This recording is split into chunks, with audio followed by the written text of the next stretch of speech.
Okay, now let's talk about how sound is encoded by the auditory system and how it's interpreted in the brain. So there are at least three properties of a sound that the auditory system needs to encode that the brain then can interpret. The first is intensity, meaning how loud the sound was. The next one is the frequency, which is, of course, the pitch, and then location, meaning where in space did a sound come from. So intensity is encoded in a few different ways.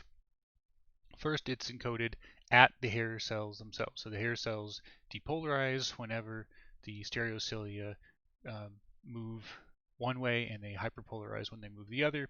And the amplitude of that depolarization, or the difference between the maximum depolarization and the maximum hyperpolarization, is a function of the amplitude of the sound wave. So the louder the sound, the more the cell will be depolarized.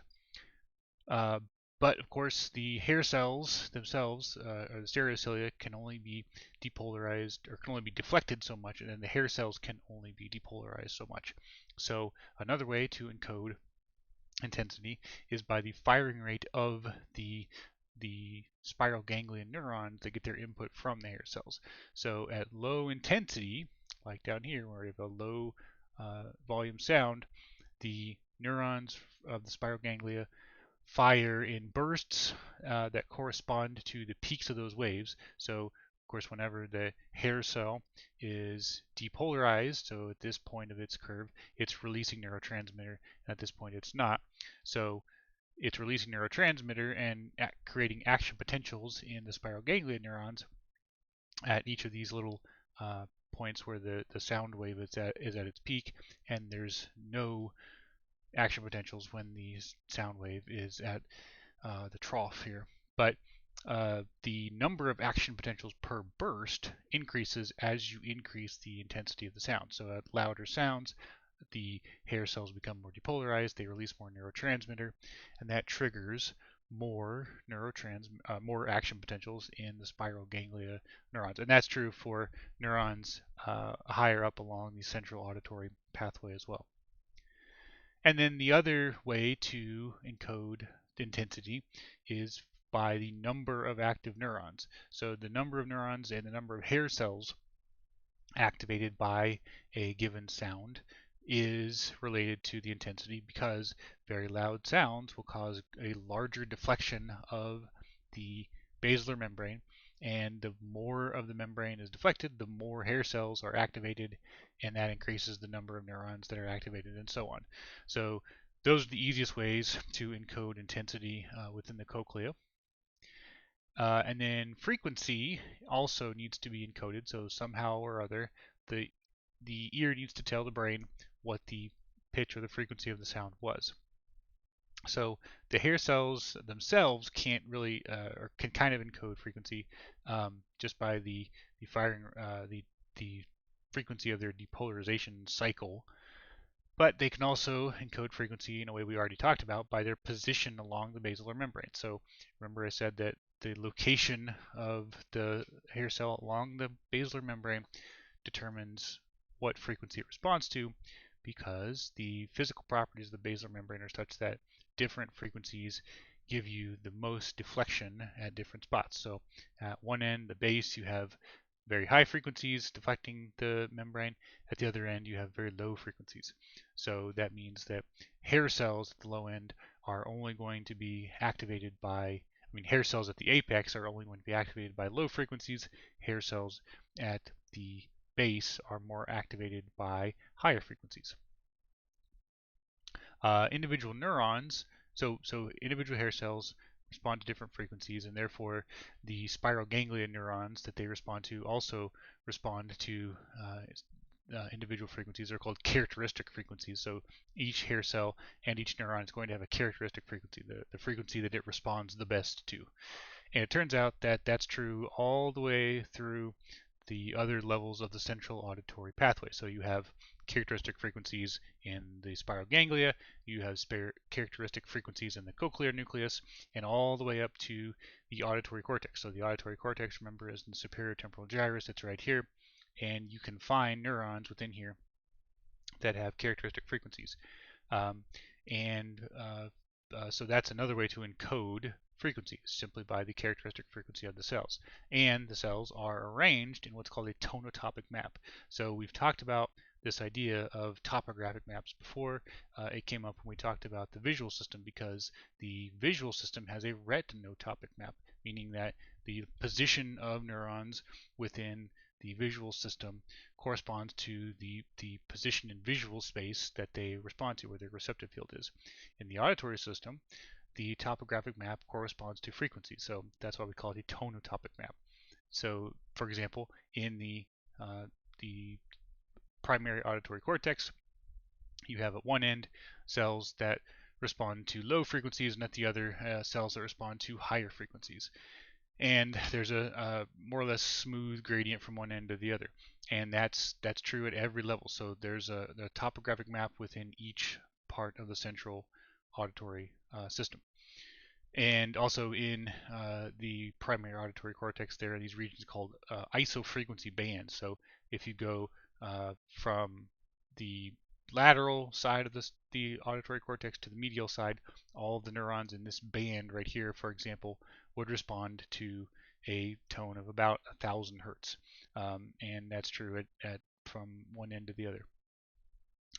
So again, tonotopy is just another means or mechanism related to encoding frequency. And this is another method called phase locking. So tonotopy, one problem with encoding by tonotopy or by position along the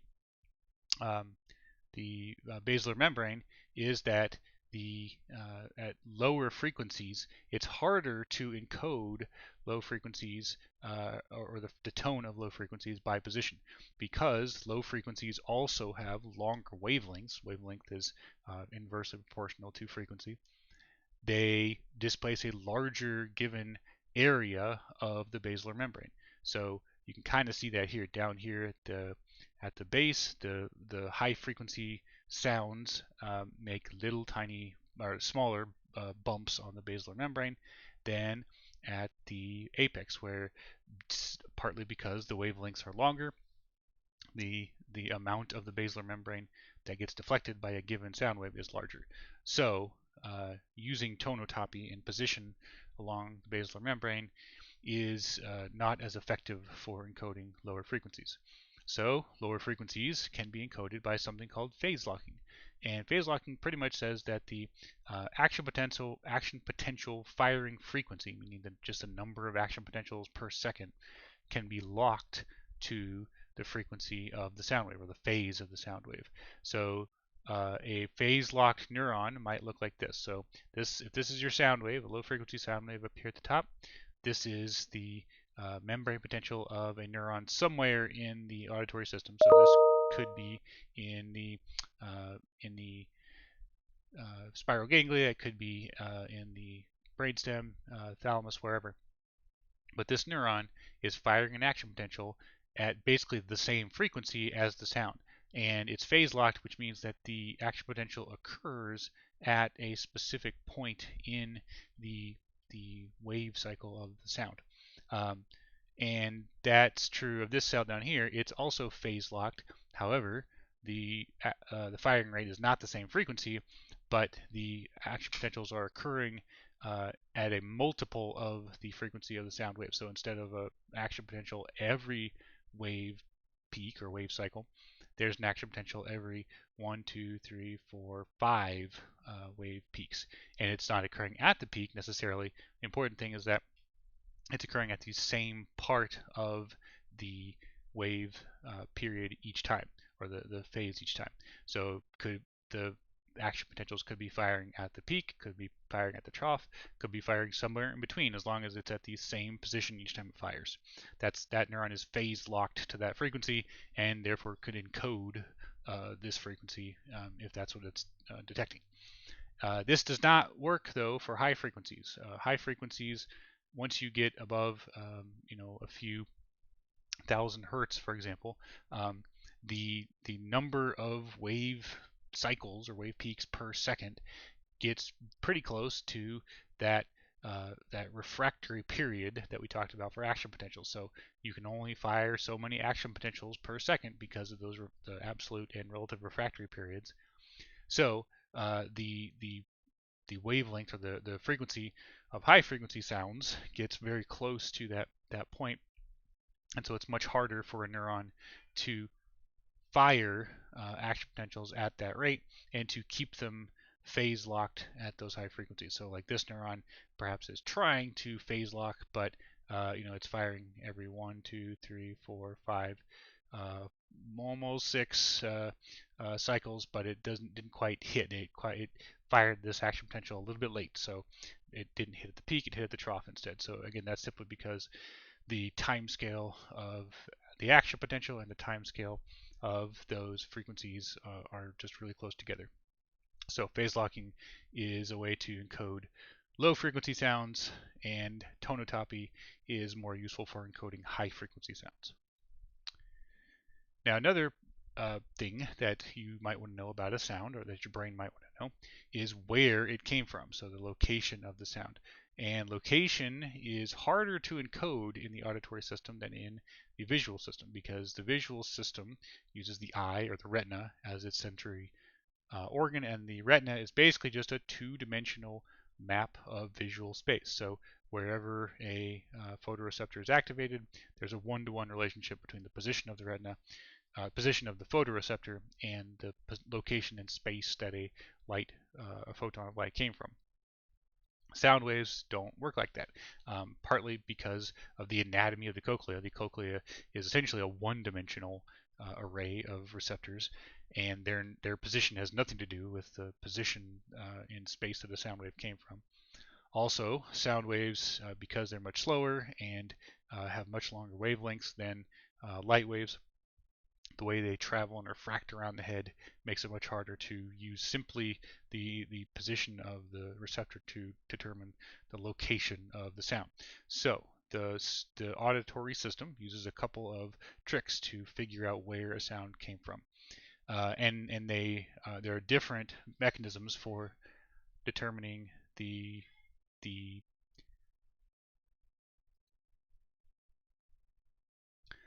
So the auditory system uses different mechanisms to locate a sound for different planes. So in the horizontal plane, the auditory system takes advantage of the fact that you have two ears. In fact, this is the reason why you have two ears.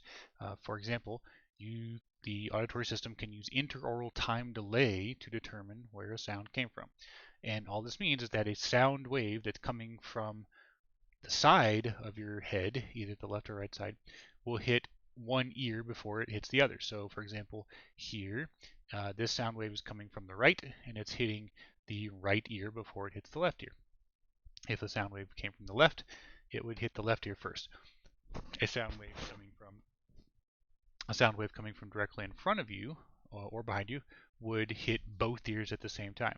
So the interaural time delay is just how long it takes for a sound wave to get from one side to the other.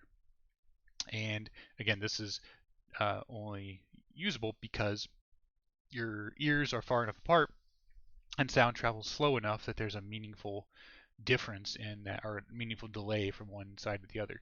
So down here you can see for a sound wave traveling at normal speed of sound for a normal person-sized head, the time delay for a sound coming straight from the side is about 0.6 milliseconds.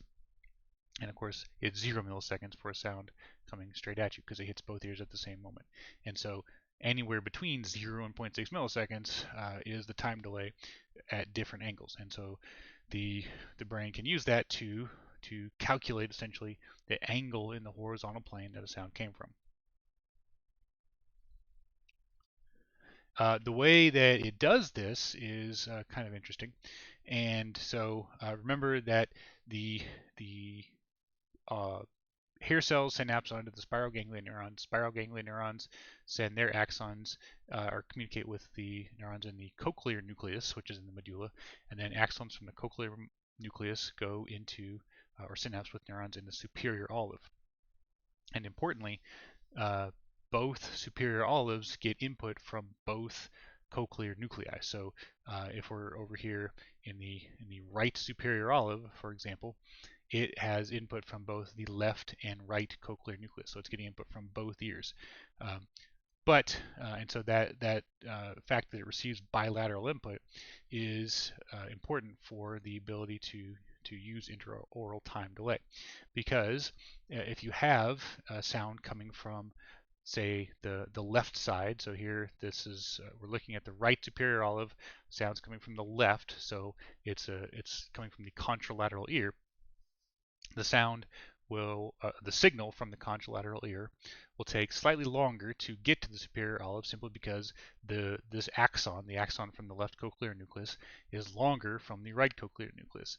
And so the sound wave hits the left ear, this signal starts to travel to the superior olive, and the action potential actually travels a bit faster than sound, and so it's actually going to get to the superior olive before the sound wave gets to the right ear. So eventually the sound wave itself will get to the right ear, and then the signal will come from the right ear along the axon from the right cochlear nucleus, and eventually both signals will arrive at the superior olive.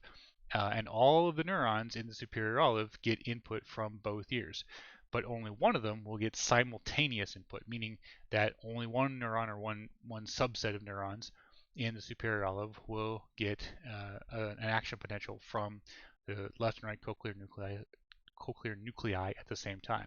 So in this case, it would be neuron number 3, because neuron number 1 will get the signal from the left cochlear nucleus before it gets the signal from the right cochlear nucleus. So eventually this action potential will get to neuron number 1, but it's long after the action potential from the left side has already passed it. Same way for neuron number 2. Neuron number 3, though, is positioned in such a way that the action potential has to travel all the way down here and get to that neuron at about the same time the action potential from the right side is getting there, and because it has to travel a shorter distance. So that difference is enough for that neuron to be activated by that simultaneous input.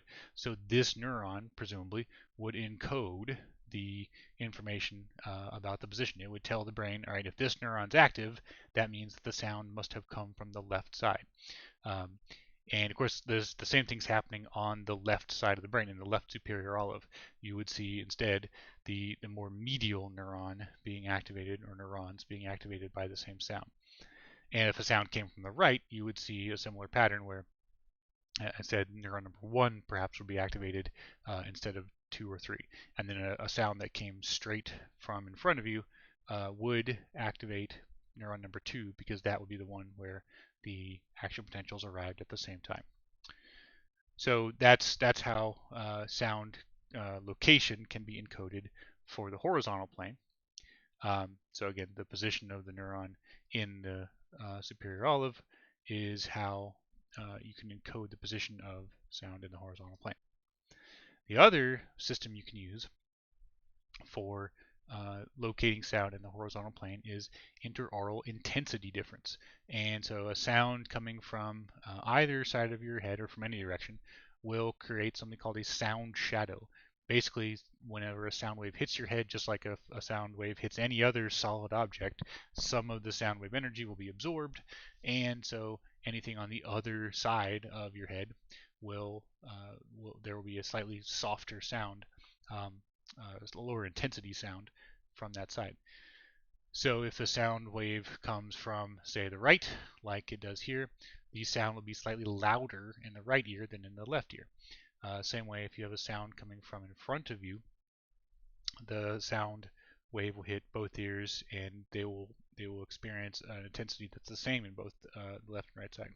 Whereas the difference in intensity will be less if a sound is coming from some angle between 0 and 90 degrees to the right. And this is just another mechanism for determining the location of the sound. There is a difference between interaural time delay and interaural intensity difference in the types of sounds that they work for. So the interaural time delay is only really effective for low frequencies. That's because a high frequency sound, if it uh, even if it's coming from one side or the other, it may initially get to one ear before the other, but once this, if for a continuous sound anyway, the continuous sound will basically be hitting both ears at the same time because the wavelength of the sound is much smaller than the size of the head. So it's much harder for the two ears to discriminate the difference between the two. So if you're looking at it from the point of view of the superior olive, a high frequency sound would not be able to be encoded, or the location could not be encoded this way, because this sound wave peak right here would be followed by another sound wave immediately afterward, and if it came so fast that the signal from the opposite ear didn't have time to get there and record this simultaneity, then you'd have basically all the cells being activated simultaneously at once, and so there'd be no way for the brain to interpret which neuron was encoding the location. Interaural intensity difference, meanwhile, is only really useful for high frequency. And the reason for that is mostly the shape of the head. So a low frequency sounds can have wavelengths that are comparable to the size of the head, or the distance between the ears at least. And for that reason, a low frequency sound, like this one, would basically refract around the head, and so that means that the less of the sound energy is absorbed by the skull, and that means that the intensity of the sound in the right ear, in this case, versus the left would be much smaller, and therefore harder for the brain to discriminate. So interaural time delay you use to detect the location of sounds in the horizontal plane. Interaural intensity difference, you can detect the location of sound in the horizontal plane for higher frequencies. And so both of these only work for sounds in the horizontal plane. So if a sound comes from above or below you, then you need to determine its location in the vertical plane. And so this is where the pinna comes in, because the outer ear, or the pinna, because it is this sort of asymmetrical flap that's basically pointed forward, it will create different patterns of reflected sound depending on the direction that a sound wave comes from. So a sound that comes into your ear actually comes in from two directions. So let's say this is a sound, this green pathway, path 1, is a sound that comes from something more or less in front of your face, or maybe just a little bit below. So it's going to follow two paths. The direct sound is the sound wave that comes straight into the auditory canal. And then the reflected sound would be a sound wave that comes in, bypasses the auditory canal, and bounces off of the outer edge of the pinna, and then goes into the auditory canal. Now that's not a big difference between the timing of the direct sound and the reflected sound, but the difference is enough, again, that your brain, the auditory system, can discriminate those two and use that to determine where in the vertical plane a sound came from. A sound that came from above you, for example, would also follow two paths. So this would be the direct sound path for this path 2 directly into the auditory canal, and then the reflected sound path goes bounces off the ear lobe essentially, and then goes into the ear canal. And then a sound from directly below you has its own unique combination of direct and reflected pathways, and you can kind of see that each one has a slightly different degree of timing difference. So in this case, because the ear canal is closer to the ear lobe than the top of the pinna, the difference between the direct and reflected sounds for path 2 is shorter than the distance of the reflected and direct sounds for path 3. So again, the brain can calculate that and use that to figure out where in the vertical plane a sound came from. Same with sound in front of you versus behind you. So the shape of the pinna, because it's sort of pointed forward, makes sounds coming from behind you take a different path than the same sound coming from in front of you. So that's kind of the job of the pinna. So again, the difference between the direct sound path and the reflected sound path, just the timing difference there, is how the brain can encode the vertical location of a sound. Now you might wonder, again, if only mammals have this structure, have this pinna. By the way, this is also why the pinna is kind of asymmetrical and why it kind of looks different in different people. The actual shape of the pinna doesn't matter as long as it is more or less asymmetrical in the vertical direction. Um, and of course, that is only possible if you have a pinna. In fact, if you want, you can test this out. You can basically sort of tape down your pinna. Just take some tape and cover over that flap, but leave the ear canal open, and then close your eyes and maybe have someone make a sound either above your head or down at your feet, and see if you can tell the difference between the two. But obviously, if you don't have a pinna, it might make it harder to determine the location of a sound in the vertical plane. And like I said, only mammals really, for the most part, have a structure like this. If you look at the ears of, say, reptiles or fish, they do not have this feature. And that's true for birds also. But a lot of birds do definitely need to be able to hear or be able to tell the difference between sounds above them or below them. This is especially true for those birds that hunt at night, for example, like owls. So owls tend to hunt at night, and they need to be able to essentially hear their prey on the ground while they're flying. And so that obviously makes being able to localize the sound in the vertical plane really important. But they again do not have a pinna. They have no external ear that they could use to direct sound into the ear.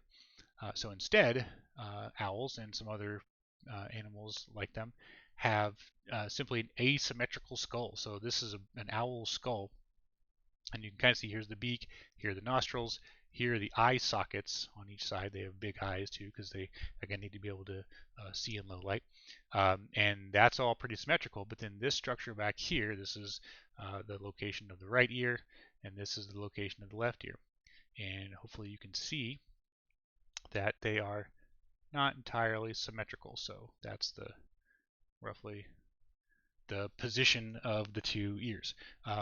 And because they are at different heights, they can use, or their brains can use, the same interaural time delay that we use for determining sound in the horizontal plane. So it's just another mechanism that has evolved in those animals that don't have an external ear. Okay, and next time we will talk about the vestibular system.